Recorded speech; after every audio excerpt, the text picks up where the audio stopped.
Calvin cycle, या इसको हम कहते हैं लाइट इंडिपेंडेंट रिएक्शन।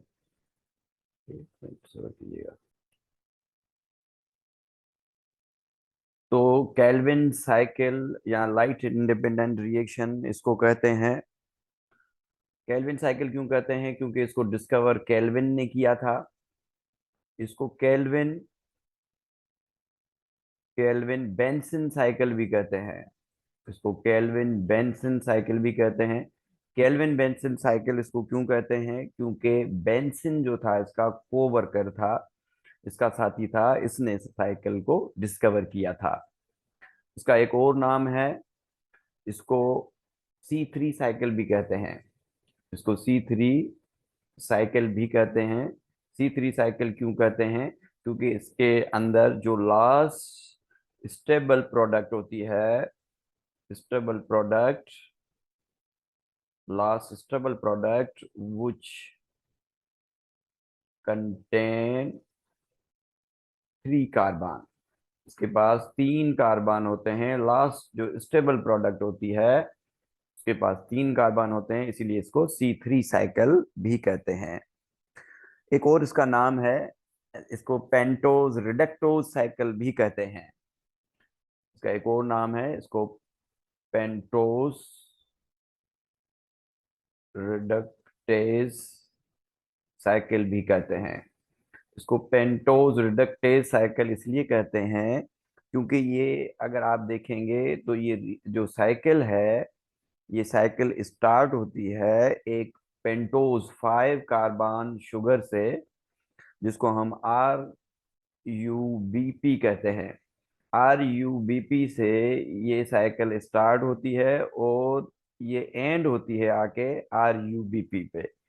तो जहां से जिस मॉलिक्यूल से ये साइकिल स्टार्ट हुई है वहीं पे आके ये एंड होती है। तो इस दोबारा से जो है ये पेंटोज शुगर बन जाती है, इसलिए पेंटोज रिडक्टोज साइकिल कहते हैं। अच्छा, अगर हम देखेंगे कि इसकी जो एंड और स्टार्ट RUBP पे हो रही है, तो इसलिए इसको हम साइक्लिक प्रोसेस भी कहते हैं। ये भी आप बात याद रखना कि ये जो केल्विन साइकिल है, केल्विन साइकिल क्या है? ये साइक्लिक प्रोसेस है, साइकिल में होती है, साइकिल में ये प्रोसेस होता है। तो माल्विन केल्विन ने आपकी अंडरस्टैंडिंग के लिए इस साइकिल को 3 हिस्सों में डिवाइड किया है।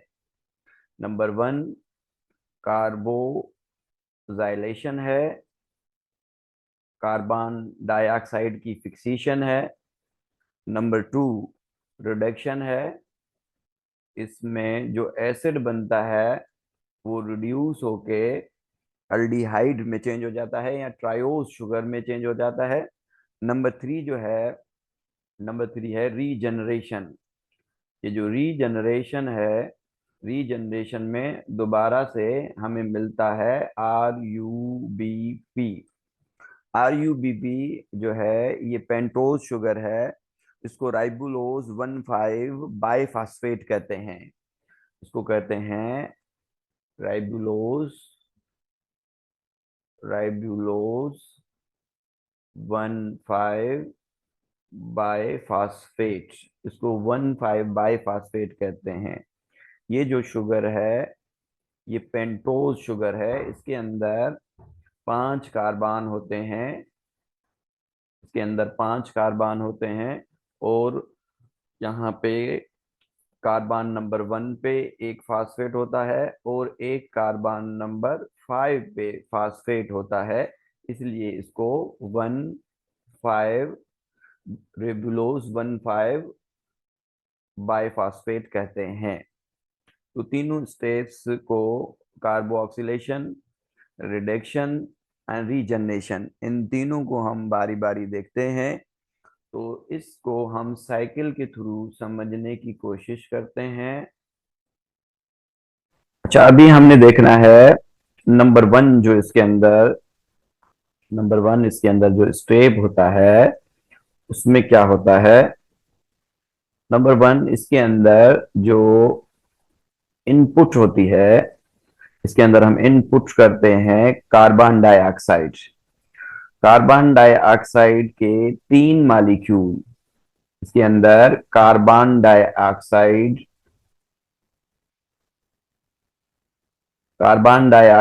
के 3 मॉलिक्यूल इनपुट होते हैं, और इसके अंदर पहले से मौजूद 5 कार्बन की एक एक पेंटोज शुगर मौजूद होती है, ऑलरेडी इसके अंदर मौजूद होती है, जिसको हम क्या कह रहे थे, जिसको हमने नाम दिया था RUBP। RUBP, ये 5 कार्बन की शुगर ये पहले से इसमें मौजूद होती है। 3 कार्बन डाइऑक्साइड जिसको हम कह रहे हैं इनपुट, ये इनपुट हो रही है। 3 कार्बन डाइऑक्साइड के मॉलिक्यूल इसके अंदर साइकिल के अंदर आ रहे हैं।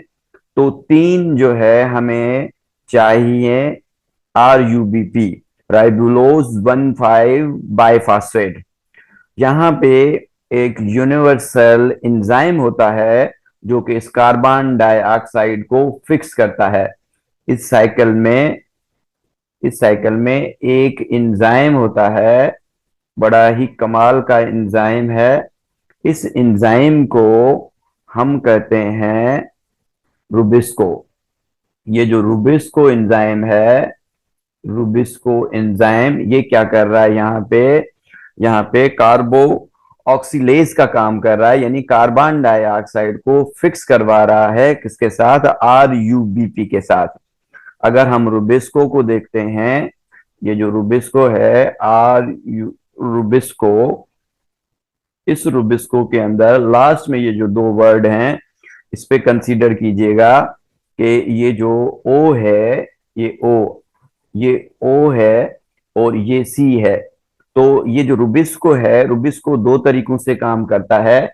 रुबिस्को जब इसको कार्बन डाइऑक्साइड मिलेगी तो ये कार्बन डाइऑक्साइड को फिक्स करेगा, और उस वक्त ये काम कर रहा होगा एज अ कार्बोक्सिलेज।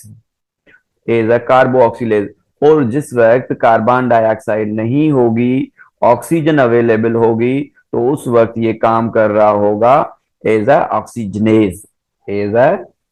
ऑक्सीजनेज, ये काम कर रहा होगा एज अ ऑक्सीजनेज। तो यहां पे ये काम कर रहा है एज अ कार्बो ऑक्सीलेज, क्योंकि ये कार्बन डाइऑक्साइड को ये फिक्स कर रहा है। कार्बन डाइऑक्साइड को ये फिक्स कर रहा है किसके साथ, RUBP के साथ। अब क्या होता है यहाँ पे कि जरा गौर फरमाइएगा कि यहाँ पे तीन मालिक्यूल 5 कार्बन के, जिसको हम कह रहे हैं RUBP जिसके अंदर 5 कार्बन है, ये आके मिलेगा 3 मालिक्यूल कार्बन डाइऑक्साइड के। और किसकी मौजूदगी में ये मिलेगा, ये रुबिस्को की मौजूदगी में आके मिलेगा। रुबिस्को आके इनको फिक्स करवाएगा। ये 5 कार्बन वाली पेंटोज शुगर है जिसके 3 मॉलिक्यूल हैं, 3 मॉलिक्यूल कार्बन डाइऑक्साइड के हैं। तो यहाँ पे आप देखेंगे कि यहाँ पे 3 मॉलिक्यूल बनेंगे, मगर उनके अंदर जो कार्बन हैं, कार्बन 6 होंगे।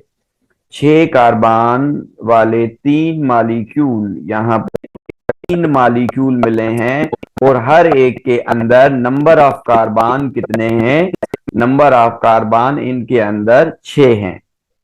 अब क्या होता है कि क्योंकि ये जो हैं, ये जो 6 मॉलिक्यूल हमें नजर आ रहे हैं, ये अनस्टेबल हैं, ये स्टेबल मॉलिक्यूल नहीं हैं, और इस साइकिल के अंदर स्टेबल मॉलिक्यूल मिलते हैं। तो क्या होता है कि ये जो है, ये मॉलिक्यूल बीचों बीच टूटते हैं। तो जब ये मॉलिक्यूल बीचों बीच टूटते हैं तो क्या होता है कि 3 कार्बन एक साइड हो जाते हैं, और 3 कार्बन जो हैं, 3 कार्बन वाले मॉलिक्यूल 3 एक साइड पे हो जाते हैं, और 3 कार्बन वाले 3 मॉलिक्यूल एक तरफ हो जाते हैं जो कि स्टेबल होते हैं। ये तीन तीन मॉलिक्यूल हैं, तीन कार्बन वाले, तो ये भी तीन मॉलिक्यूल हैं तीन कार्बन वाले, तो इसको हम कहते हैं फास्फोग्लाइसरेट। तो फास्फोग्लाइसरेट हमारे पास बन जाते हैं छह। छह फास्फोग्लाइसरेट बनते हैं जिनके अंदर जो कार्बन की तादाद है तीन है। तो ये जो फर्स्ट स्टेबल प्रोडक्ट बनी है इस साइकिल में, इसको थ्री फास्फोग्लाइसरेट कहते हैं हम, क्योंकि कार्बन नंबर थ्री पे एक एक फास्फेट इनके साथ लगा होता है। तो तीन हमारे पास तीन कार्बन वाले छह हमें मॉलिक्यूल मिले हैं, जिनको हम थ्री फास्फोग्लाइसरेट कह रहे हैं। तो थ्री फास्फोग्लाइसरेट जो है फर्स्ट स्टेबल प्रोडक्ट है, जिसके हमें मॉलिक्यूल छह मिले हैं। अब ऊपर वापस हम साइकिल पे आते हैं। तो यहाँ पे क्या हो रहा है कि ये जो हमें आरयूबीपी है वो तीन कार्बन डाइऑक्साइड हैं, जब ये आपस में ज्वाइन होते हैं तो हमें इस साइकिल के अंदर छह मॉलिक्यूल हमें मिल रहे हैं। यहाँ पे हमें छह मॉलिक्यूल मिल रहे हैं, हमें मिल रहे हैं सिक्स मॉलिक्यूल। और सिक्स मॉलिक्यूल हमें किसके मिल रहे हैं? मिल रहे हैं हमें थ्री PGA, थ्री फास्फोग्लाइसरेट या थ्री फास्फोग्लाइसरिक एसिड भी इसको कहते हैं, जिसके हमें छह मॉलिक्यूल मिल रहे हैं। और हर मॉलिक्यूल के अंदर नंबर ऑफ कार्बन कितने हैं? तीन नंबर ऑफ कार्बन इसके अंदर मौजूद होते हैं। तो ये जो फर्स्ट स्टेप है जिसको कार्बन फिक्सिएशन कहते हैं, नंबर वन जो है यहाँ पे हो जाता है कंप्लीट। और इसके अंदर क्या हो रहा है कि कार्बन डाइऑक्साइड की फिक्सेशन हुई और हमें छह मॉलिक्यूल मिल गए। इन मॉलिक्यूल्स को हम कह रहे हैं थ्री फास्फोग्लाइसरेट या थ्री फास्फोग्लाइसरिक एसिड। तो उसके बाद जो नंबर टू स्टेप है जिसको हम कहते हैं रिडक्शन। रिडक्शन जो है, रिडक्शन डिवाइड होता है दो स्टेप है, सॉरी, नंबर टू स्टेप इसके अंदर आता है जिसको हम कह रहे हैं रिडक्शन। ये जो रिडक्शन है, reduction is further divided into two step. Number one step जिसमें हम एटीपी देंगे, और नंबर टू जो स्टेप है इसमें हम देंगे NADPH2। ये जो दोनों प्रोडक्ट्स हैं, ये दोनों प्रोडक्ट्स हमें लाइट रिएक्शन में मिली थी। तो फर्स्ट स्टेप में हम क्या करते हैं, जो फर्स्ट स्टेप है इस फर्स्ट स्टेप के अंदर हम जो हमें छह मॉलिक्यूल मिले हैं तीन कार्बन वाले, जिसको हमने 3PGA कहा था, इसको जब हम इसको हम देंगे 6 ATP देंगे, जब आई थिंक आजान। जी आगे हम डिस्कस करते हैं सेकंड स्टेप की। हम बात कर रहे थे सेकंड स्टेप में, आपको साइकिल के थ्रू भी समझा रहा हूं, तो आपको मैं जो है नीचे फार्मूले के थ्रू भी आपको समझाने की कोशिश में कर रहा हूं। सेकंड स्टेप को हम जब देखते हैं तो इसमें हम सेकंड स्टेप को हम रिडक्शन कहते हैं, और रिडक्शन को हमने अपनी समझने के लिए दो हिस्सों में डिवाइड किया है। अब इसमें सबसे पहले हम क्या कहते हैं कि जो हमें फर्स्ट स्टेबल प्रोडक्ट मिली हैं, छह मॉलिक्यूल मिले हैं फर्स्ट स्टेबल प्रोडक्ट के, जिसको हम थ्री फास्फोग्लाइसरेट कह रहे हैं, इन छह मॉलिक्यूल को हम छह एटीपी देंगे। जब छह एटीपी इनको हम देंगे तो ये जो थ्री फास्फोग्लाइसरेट है ये कन्वर्ट हो जाएगा वन थ्री फास्फोग्लाइसरेट में। अब ये जो तीन कार्बन वाली फास्फोग्लाइसरेट एसिड था, पहले इसके कार्बन नंबर तीन पे फास्फेट था, अब इसके कार्बन नंबर वन पे भी फास्फेट आ जाएगा, इसलिए इसको हम कहेंगे one three bis फास्फोग्लाइसरेट, sorry one three bis फास्फोग्लाइसरेट। तो ये वन थ्री बिस फास्फोग्लाइसरेट में चेंज हो जाएगा। और उसके बाद ये जो एटीपी था, इस एटीपी का जो टर्मिनल फास्फेट है ये निकल जाएगा, और ये एटीपी कन्वर्ट हो जाएगा एडिनोसिन डाइफास्फेट के छह मॉलिक्यूल में।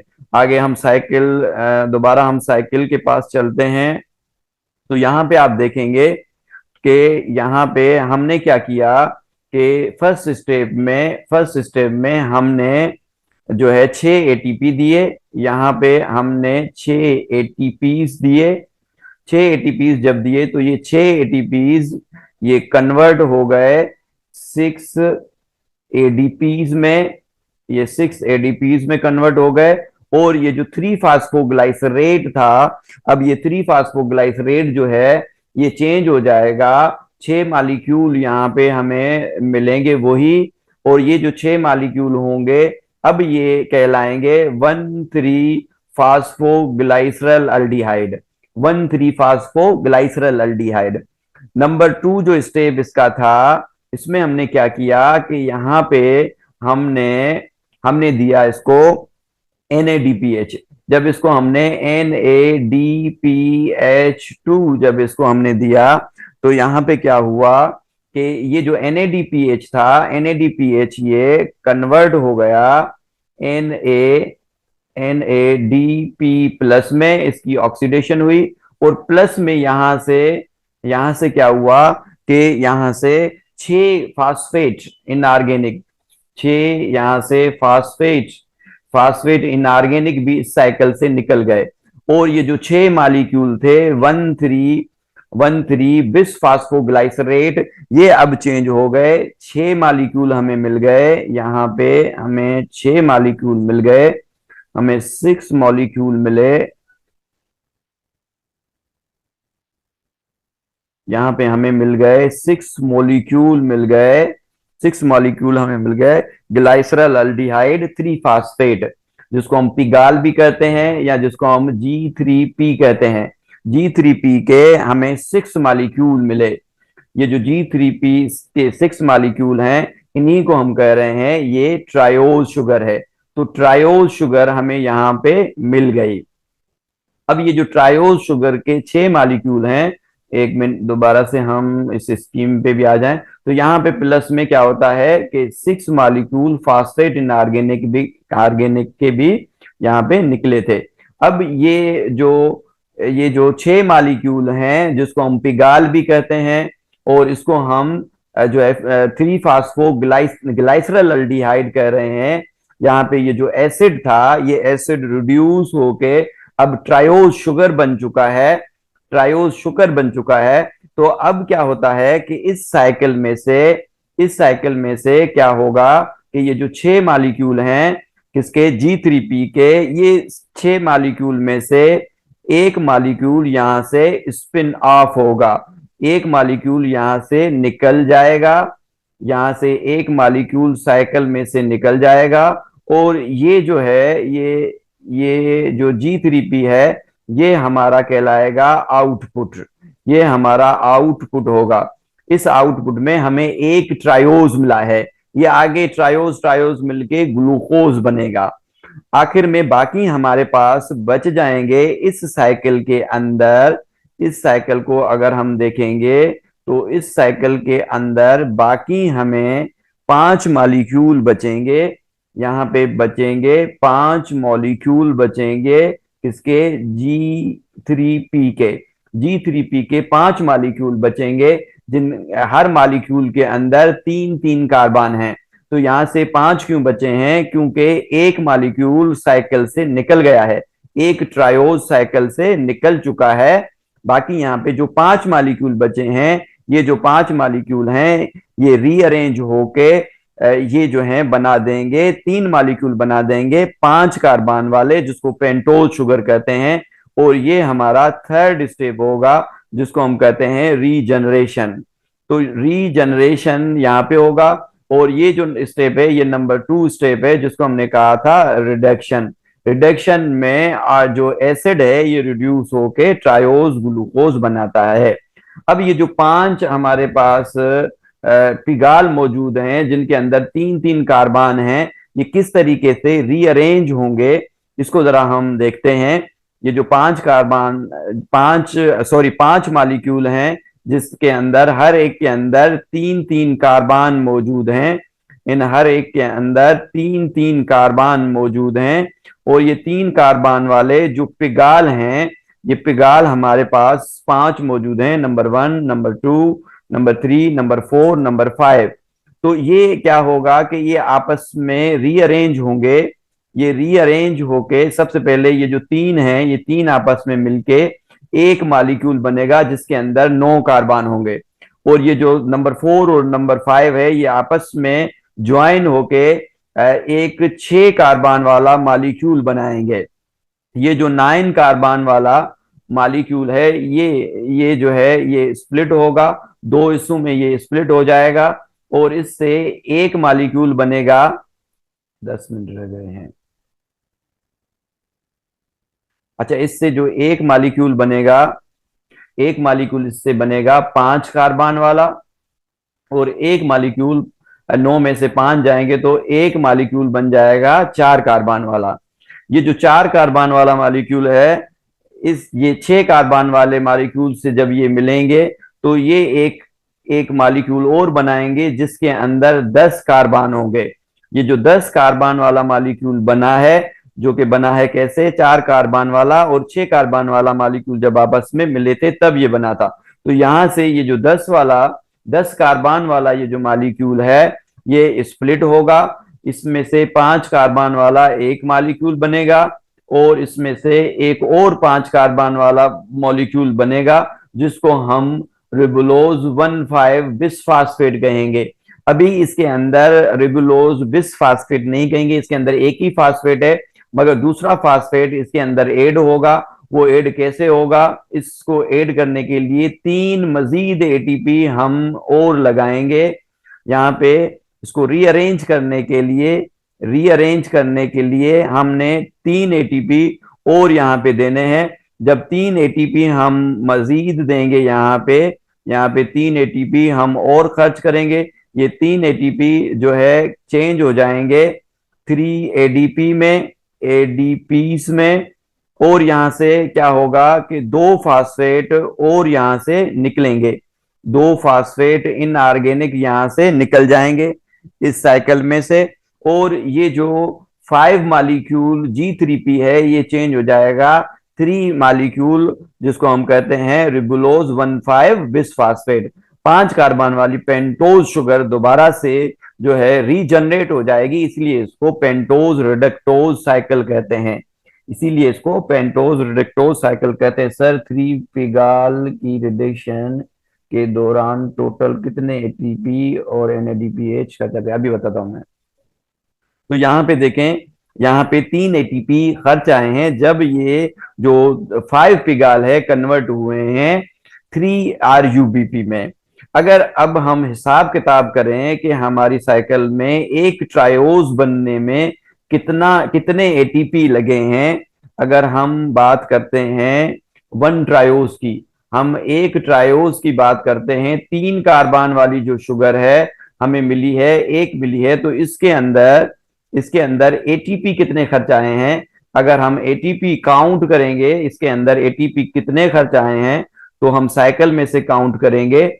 साइकिल को जब हम देखते हैं तो साइकिल में से 6 एटीपी एक ये हमने लगाए हैं, 6 एटीपी ये आपको नजर आ रहे हैं, और ये 3 एटीपी आपको यहाँ पे नजर आ रहे हैं। तो 6 और 3 हो गए 9। तो यहाँ पे एक ट्रायोज की हम बात कर रहे हैं। ट्रायोज को बनने के लिए 9 एटीपी लगते हैं। और जो NADH है, NADH NADPH2 अगर देखेंगे कितने लगे हैं, तो दोबारा से हमें साइकिल को देखते हैं। तो इस साइकिल में NADP होगा यहाँ पे, NADPH2 यहाँ पे हमें नजर आ रहे हैं। और ये हमने लगाए हैं 6 NADPH हमने यहाँ पे लगाए हैं इस साइकिल में, ये आपको नजर आ रहे हैं। तो एक ट्रायोज जब बनता है तो इसमें हमारे 9 एटीपी खर्च होते हैं और 6 NADPH खर्च होते हैं, जब जाके 3 कार्बन वाली एक शुगर बनती है। तो जब हमें जो चाहिए, हमें चाहिए ग्लूकोज, और ग्लूकोज के अंदर 6 कार्बन होते हैं। तो ग्लूकोज फर्दर एक प्रोसेस होता है जिसके अंदर 2 ट्रायोज आपस में मिलके, ये जो ट्रायोज हैं, ये ट्रायोज आपस में मिलके ये हेक्सोज बनाते हैं। ये बना देते हैं 6 कार्बन वाली शुगर, जिसको हम हेक्सोज कहते हैं। अब ये जो हेक्सोज है, इस हेक्सोज के अंदर एटीपीज कितने खर्च आएंगे? तो जाहिर सी बात है, हम इसको डबल कर देंगे। जब डबल कर देंगे तो इसमें एटीपी 18 हो जाएंगे। और एनएडीपीएच जब आपसे पूछें कि एक हेक्सोज में एनएडीपीएच 2 कितने खर्च आते हैं, तो एक ट्रायोज में अगर 6 खर्च आए हैं तो इसको आप डबल कर देंगे तो ये हो जाएंगे 12। तो इस तरीके से आपसे कई सवाल पूछ सकते हैं। आपसे ये पूछ सकते हैं कि दो हेक्सोज अगर हमें चाहिए तो कितने एटीपी खर्च आएंगे, कितने एनएडीपीएच खर्च आएंगे। तो उस हिसाब से आप हिसाब किताब कर लीजिएगा कि इसके अंदर कितने एटीपी और कितने एनएडीपीएच खर्च आएंगे। तो ये जो था सारा कुछ केल्विन साइकिल के बारे में था। एक छोटा सा हम इस पे एक और मजीद हम लेक्चर देंगे, मगर वो हम कल देंगे इसी केल्विन साइकिल पे। आजकल के लिए आज तक के लिए सॉरी इजाजत। और